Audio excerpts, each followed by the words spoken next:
माझा उद्धव ठाकरेंना सवाल आहे की नेहरूजींनी छत्रपती शिवाजी महाराजांच्या बद्दल डिस्कव्हरी ऑफ इंडियामध्ये जे लिहिलेलं आहे त्या संदर्भात काँग्रेसला माफी मागायला लावणार का?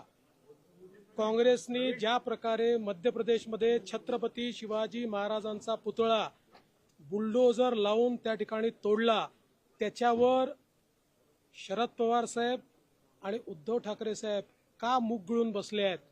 कर्नाटकमध्ये ज्या प्रकारे काँग्रेसच्या प्रदेशाध्यक्षांनी छत्रपती शिवाजी महाराजांचा पुतळा हटवला, त्याबद्दल ते एक शब्दही का बोलत नाही?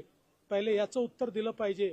इतके वर्ष आम्हाला काँग्रेसने इतिहासात शिकवलं की शिवाजी महाराजांनी सुरत लुटली. महाराजांनी सुरत लुटली नव्हती.